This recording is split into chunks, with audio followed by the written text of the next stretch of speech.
ஆவியோடு கருத்தோடு கர்த்தாவே ஆராய்ந்து கொடுக்குறியாய் செபிக்கிற கர்த்தாவே. அப்பா தடையெல்லாம் மாற்றி கொடுக்குறியாய் செபிக்கிற கர்த்தாவே.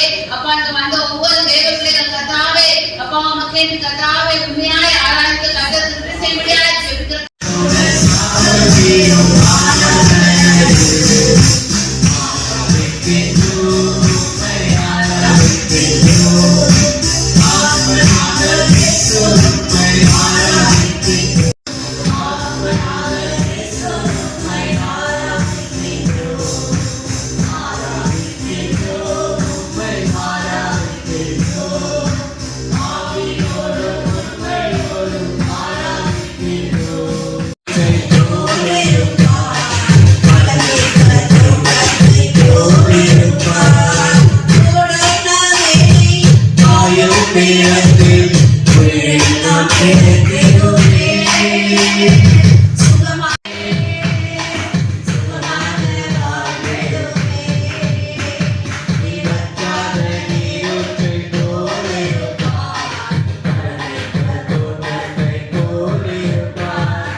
உம்முடைய கிருபைகளின் திரட்சியை நினையாமலும் போய் சிவந்த சமுத்திர ஓரத்திலே கலகம் பண்ணினார்கள்.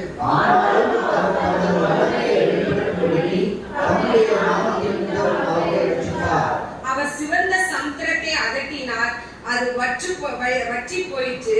வெட்டாந்தரையில் நடக்கிறது போல அவர்களை ஆழங்களில் நடந்து போக பண்ணினார்.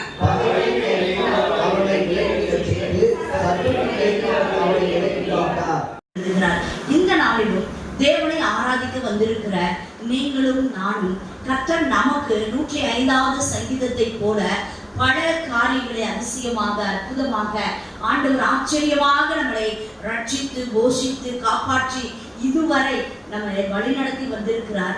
ஆனாலும் கூட பல சூழ்நிலைகள்ல பல நேரங்களில் இந்த இஸ்ரவேல் மக்களை போல நாமும் கர்த்தரை விட்டு பின்வாங்கி இல்லைன்னா முறுமுறுத்து சில காரியங்களை செய்து தேவனுக்கு எரிச்சல் உண்டாக்குகிற கோபம் உண்டாக்குகிற காரியங்கள் அவர் கிருபை என்றுமே உள்ளது. அப்ப இந்த கிருபை எப்பயுமே நம்ம கூடவே இருக்கிற ஒரு கிருபை, அதுதான் நம்மளை காப்பாற்றுது. அடுத்த வசனத்தோடு சொல்கிறார், கர்த்தருடைய வல்லமையான செய்திகளை சொல்லி அவருடைய துதியெல்லாம் பிரசாபப்படுத்துகிறவர் யார்? இன்னைக்கு ஆண்டவர் நம்மகிட்ட ஒரு கேள்வியை வைக்கிறாரு. நான் இப்படிதான் உனக்கு அதிசயமான அந்த மகிமைய அந்த கணத்தை இப்ப யாருக்கு செலுத்துறாங்களா? புள்ளை திங்கிற மாட்டுக்கு. இப்ப நமக்கு தெரியும், சீனாய் மலையில கர்த்தர் மோசையை அழைத்த உடனே கீழே இருந்த ஜனங்கள் என்னையா அந்த வரவே இல்லை, அப்ப நம்மளை நடத்தி வந்தது எதுதான், ஏதோ ஒண்ணு, அப்ப அதுக்கு ஒண்ணு பண்ணுவோம் அப்படின்னு சொல்லி தங்கள் கைகள் இருந்த வெள்ளியும் பொன்னையும் வைத்து ஒரு சொரூபத்தை உண்டாக்கி அதை புள்ளை திங்கிற மாட்டை போல கன்றுக்குட்டியாக மாற்றி அதற்கு என்ன செய்ய ஆரம்பிச்சிட்டாங்க?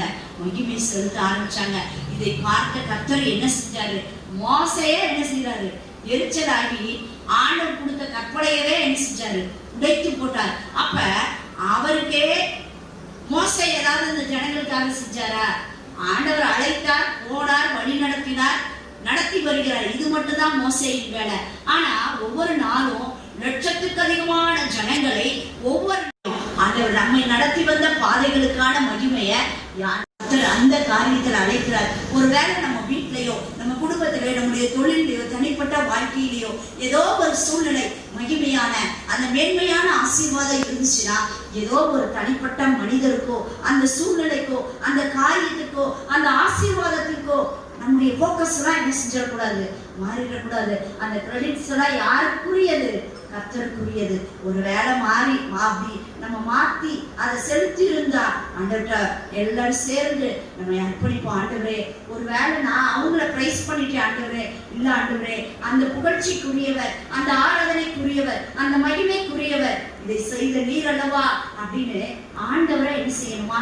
மகிமைப்படுத்தணும். அடுத்த காரியம், அந்த 24வது வசனத்தை நம்ம பார்த்தோம்னா அங்க ஒரு காரியம் நடக்குது.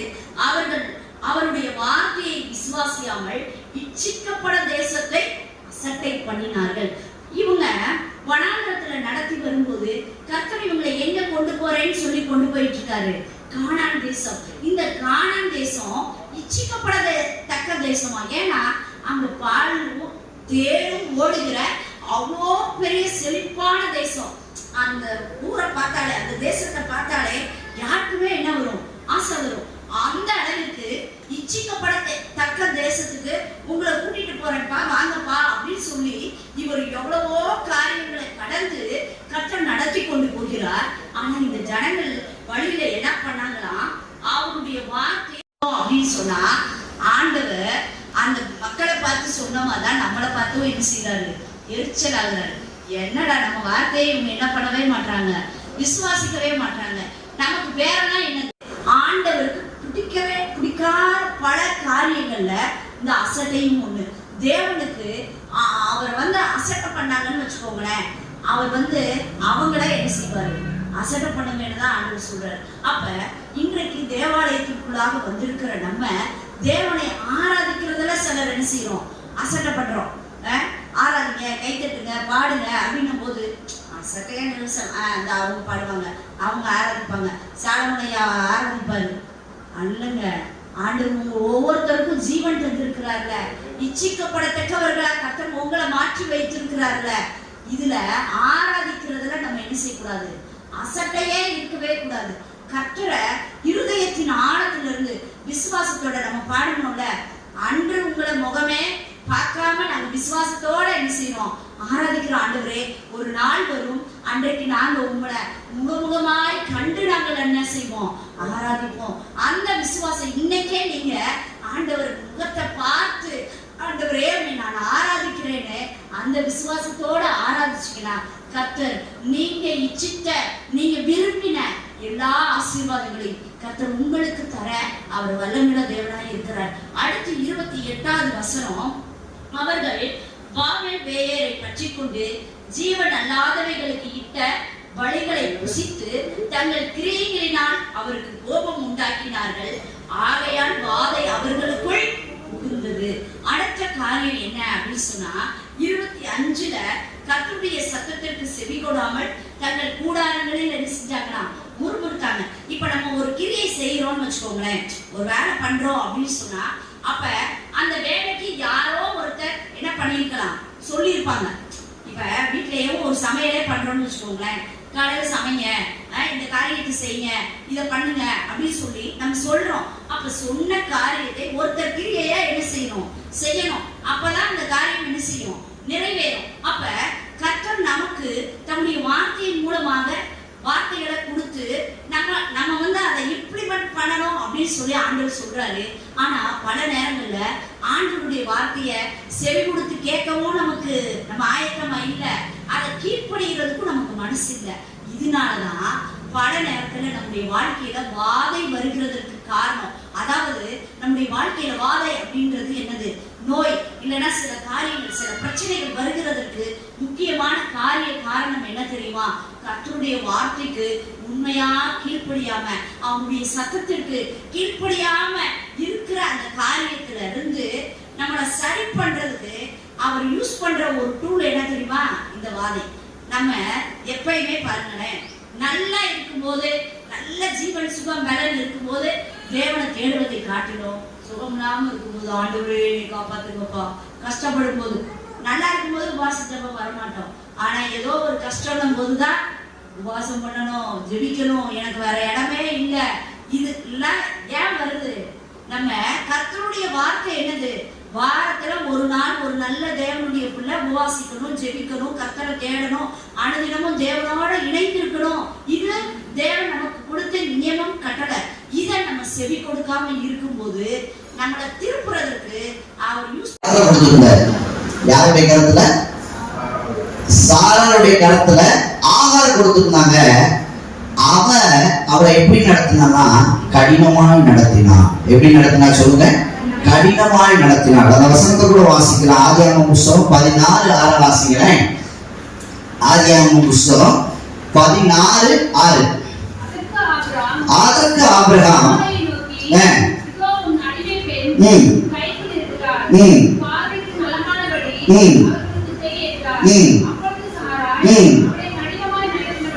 எப்படி நடத்தினார்?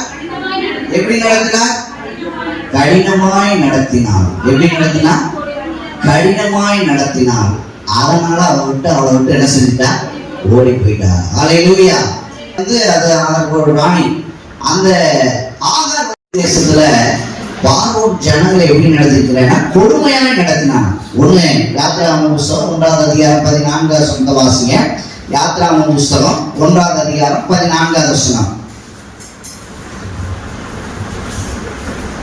சாந்தமும் செல்வமுமாகிய இவைகளை செய்யும் வேலையினாலும் வயலில் செய்யும் சகலவித வேலையினாலும் 5வது வசனத்துல போட்டு பாழான இடங்கள்லையும் மூளையிடுகிற காரியத்திலிருந்து நம்மளை என்ன செஞ்சாரா?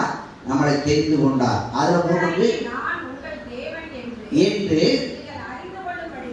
நான் உங்களை அறிந்து கொள்ளும்படிக்கு 40 வருஷம் எப்படி நடத்தினேன்? எப்படி நடத்தினேன்? வனாந்தரத்துல நடத்தினேன். அல்லேலூயா. ஒருவேளை இந்த 10 மாதம் நம்முடைய வாழ்க்கையில ஒருவேளை வனாந்தரமா இருக்கலாம். ஆனா அந்த இடத்துல எல்லாம் ஆண்டவர் சொல்றாரு, உங்களுடைய வஸ்திரம் சரி, உங்களுடைய காலணிகள் என்ன செய்யல? பழமையாய் போகவில்லை. அல்லேலூயா. எப்பயாவது நீங்க ஆண்டவரை நம்பி அவருடைய கரத்துல ஒப்பு கொடுத்ததுக்கு அப்புறம் எப்பயாவது எனக்கு ட்ரெஸ் இல்லை, எப்பயாவது எனக்கு வஸ்திரம் இல்லை, எப்பயும் எனக்கு காலணி இல்லைன்னு சொல்லி எப்பயாவது நம்ம கவலைப்பட்டிருக்கிறோமா? எல்லாத்தையும் ஆண்டவர் நடத்துகிற தெய்வம். அல்லேலூயா. அல்லேலூயா. நம்மளை எப்படிலாம் நடத்துறாரு பாருங்க. அந்த 40 வருஷம், அதாவது அவர்தான் என்னை நடத்தினான்னு சொல்லி என்ன செஞ்சு கொள்ளணுமா? அறிந்து கொள்ள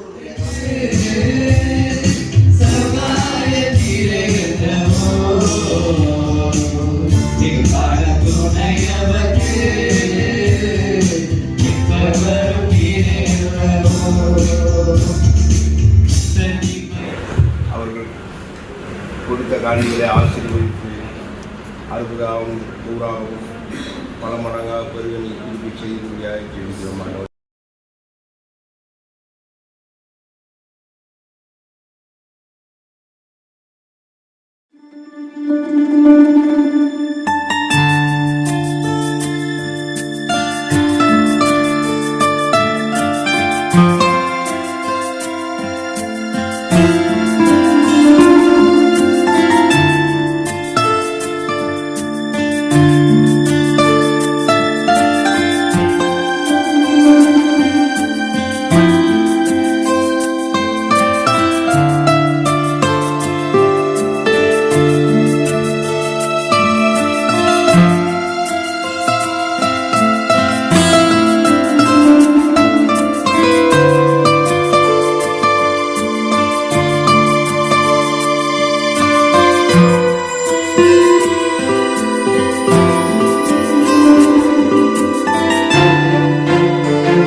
செபிக்கிறோம்.